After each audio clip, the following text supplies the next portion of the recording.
Olá pessoal, tudo bem? Vou passar a aula material para as próximas duas aulas, né? Tô colocando aqui dia 21 e 28 de maio, porque eu acho que a semana que vem tem uns novos feriados aí, enfim. Essa semana a gente vai trabalhar com um conceito que a gente chama de data wrangling, que seria uma manipulação de dados, né? Então, lembrando lá no início, quando eu comecei a falar do Tidyverse, que a gente vai trabalhar para fazer as análises e gráficos, etc., com os dados em formato Tidy. E eu comentei que na prática a gente dificilmente recebe os dados nesse formato. E envolve muita manipulação para chegar no formato Tidy. Aliás, mais detalhes sobre isso, outras formas de manipulação de dados, vocês vão ver o semestre que vem em EMEA 315, ok? Mas aqui a gente vai dar só um início, porque tem umas coisas muito básicas que que muito cedo em uma análise de dados a gente já começa a precisar fazer, tá? Reformatar um conjunto de dados, unir algumas tabelas, enfim, tá bom? Então, o que a gente vai estudar tá aqui no livro do Rafa, é o capítulo 20, tá bom? Então ele fala, né, desse termo, data wrangling. A tradução literal seria disputa de dados, mas enfim, eu não acho que... A gente pensa como uma preparação, né, dos dados, ok? Então, o capítulo 20, na verdade, é só essa introdução. E aí a gente já vem aqui pro capítulo 21, ok? Então a gente vai ver alguns comandos. A gente vai começar pelo comando gather.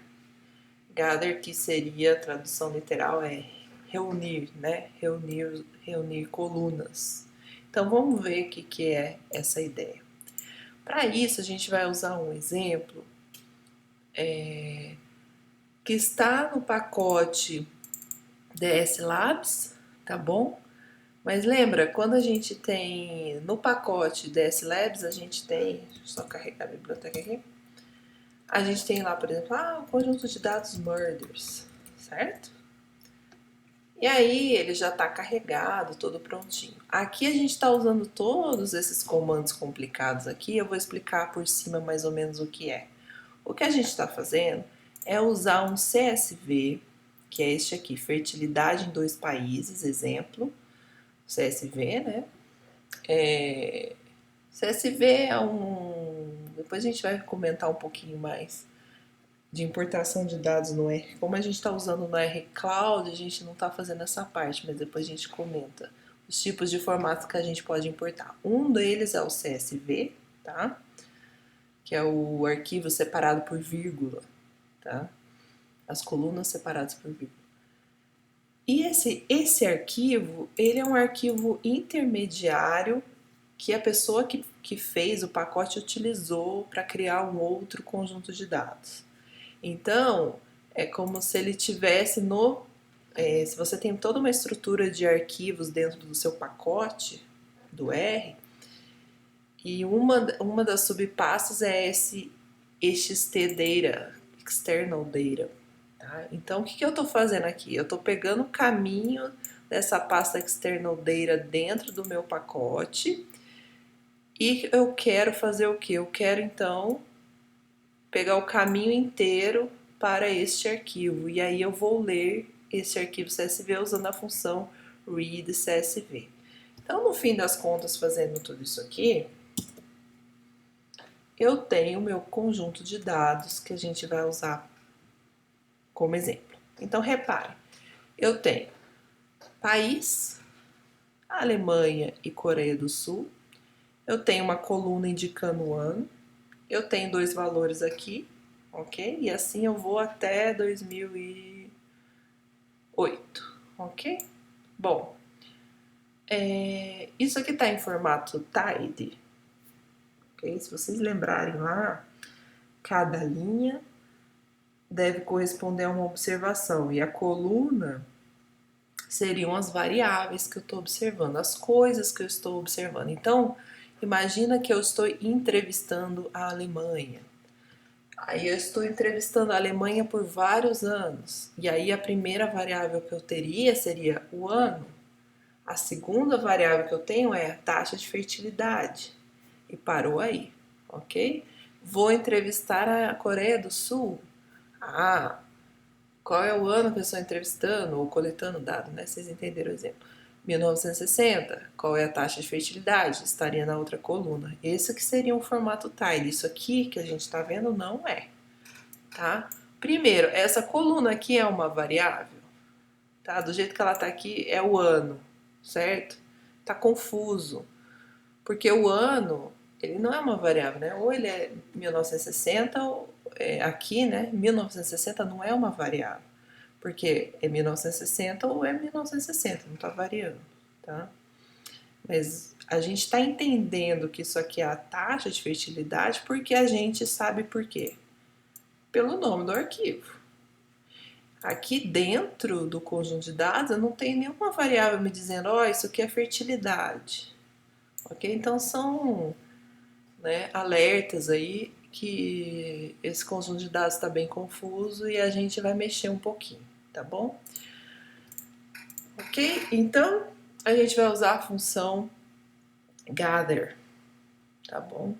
Então o que a função gather faz? E vocês vão ver que ela já é um pouco antiga e já tem uma opção mais moderna com ela, mas enfim, a gente vai usar o gather que tem bastante uso ainda. Porque aqui, ó, no help ele já fala recomendado usar essa outra aqui, mas estou seguindo o livro, ele está usando o gather, ok? Bom, gather tem os seguintes argumentos: conjunto de dados que você vai querer atuar, né? Um outro argumento que chama key, que é a chave, e o valor, tá? Ok? E aí, o que significa isso? Key vai ser o nome de uma variável que eu vou estar criando. No caso, eu vou criar uma variável ano, ok? Para juntar todas essas informações ao longo de várias colunas em uma coluna só, tá? E depois eu vou ter uma outra variável que é valor, que vai receber de fato o valor que estão aqui, ok? Internamente, que é a fertilidade, tá? Então, o que eu vou unir? Eu vou unir essas colunas e vou chamar de ano, e o valor é o que está aqui dentro, tá? De fato é o valor da fertilidade e vou chamar de fertilidade, ok? Mais ou menos isso. Então, vamos fazer um exemplo. E aí ele faz aqui, deixa eu subir aqui o exemplo.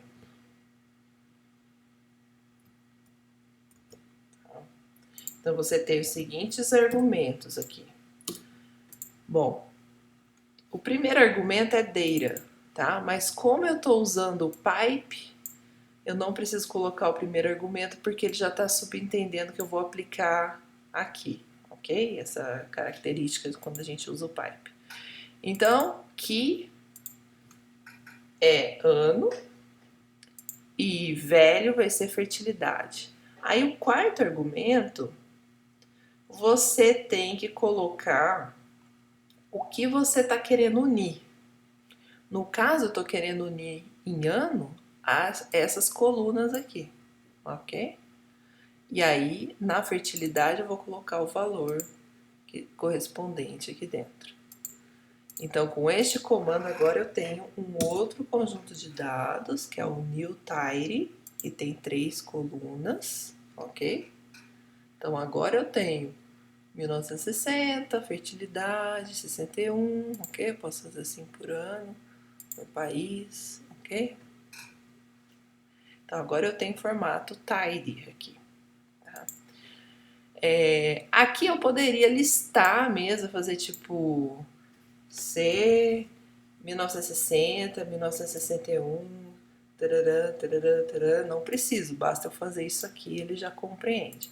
Uma outra forma é que você pode usar...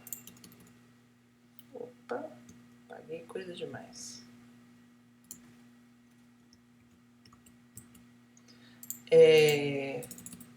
o que você vai unir, né? Todas as colunas, exceto o país, tá? Se você for olhar aqui, que eu vou unir todas, exceto a primeira, que é país. Então, é a mesma sintaxe, ok? Quer dizer, não é a mesma sintaxe, mas eu tenho o mesmo resultado, ok? Igualzinho, tá?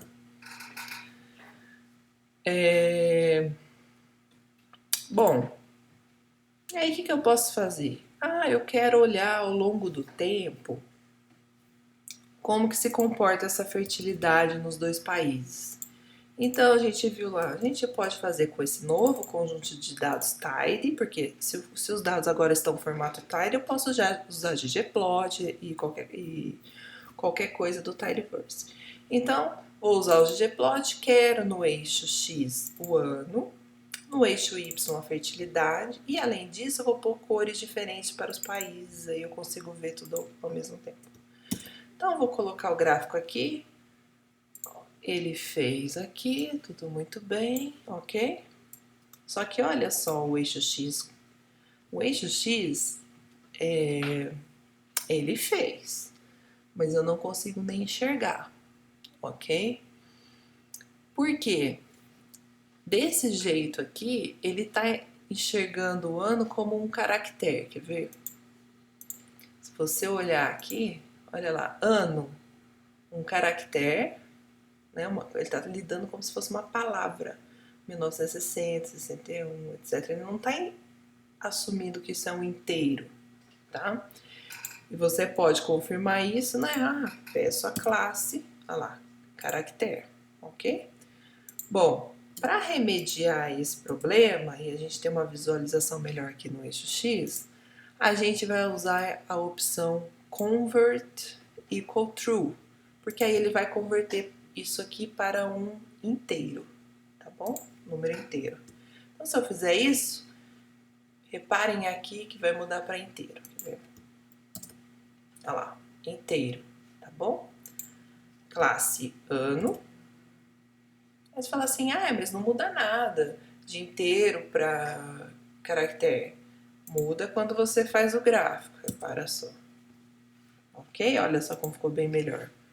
Porque o ggplot entendendo que isso é um número, ele já tem algumas regras internas para deixar esteticamente mais aprazível o eixo X, ele faz resumos, etc. Ele não fica querendo mostrar todos, porque quando a gente tem caractere ou fator, né, de uma variável categórica, o ggplot ele vai mostrar todos os números, todos os níveis, tá? Ele entendendo que aquele é o número, ele cria uma coisa mais limpa aqui no eixo X, ok?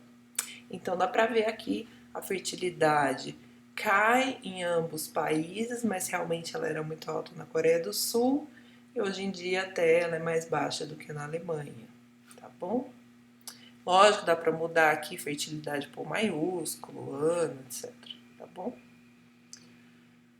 Escolher outras cores, enfim.